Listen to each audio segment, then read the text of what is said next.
An Argentine court has found two former dictators guilty of systematically stealing babies from political prisoners. Jorge Videla has been sentenced to 50 years in jail and Reinaldo Bignoni to 15 years.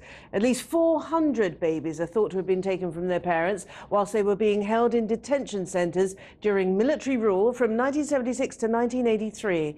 Here's our correspondent in Buenos Aires, Vladimir Hernandez.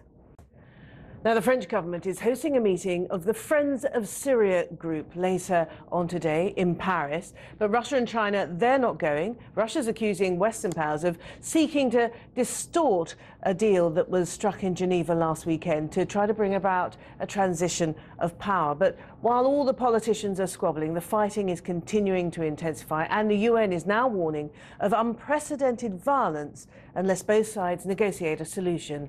The deputy head of the UN's effort to bring peace to Syria, Jean-Marie Gournaud, has been speaking to our correspondent Paul Wood. Well, meanwhile, two Turkish pilots who were killed when Syria shot down their jet will be buried in a military funeral later today.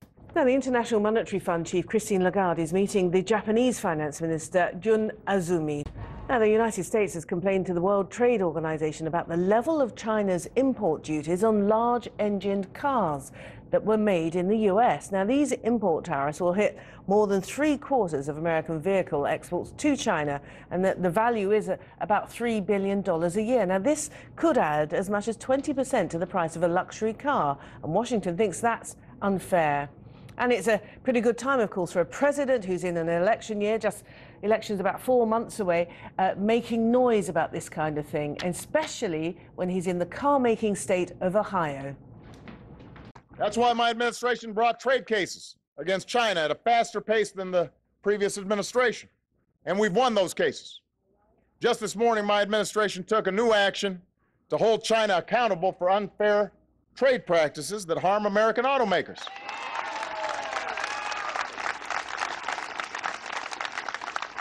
And let me tell you something, Americans aren't afraid to compete. We believe in competition. I believe in trade. And I know this, Americans and American workers build better products than anybody else. So as long as we're competing on a fair playing field instead of an unfair playing field, we'll do just fine. But we're going to make sure that competition is fair. That's what I believe. That's part of our vision for America. OK, let's go live to Beijing now and find out how this is going down there. The BBC's Martin Patience is there. So what are the Chinese making then of the president's speech? Currently, for workers in the United States, if they're worried about their job, on these two stories and the rest of the business news on the World Business Report in, what, about 15 minutes' time? Can't wait. See you then. See ya. Thousands of people have been protesting in Pakistan against the reopening of the NATO supply route in Afghanistan. Now, this is 7 months since the routes were closed, and that action was taken in retaliation for the killing of Pakistani soldiers in a US airstrike. Susana Mendonca's report does contain some flash photography. Anger on the streets of Lahore. These protesters are accusing their government. Susana Mendonca, BBC News. We've got a lot more to come here at BBC World News. Let's have a look at some of the stories from around the UK this morning. And there's been rain and some flash flooding across parts of the UK. County Down was one of the worst affected areas. Roads have been closed and police are advising motorists to take extreme care.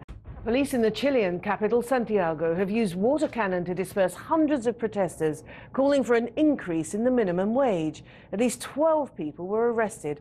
From there, the BBC's Gideon Long.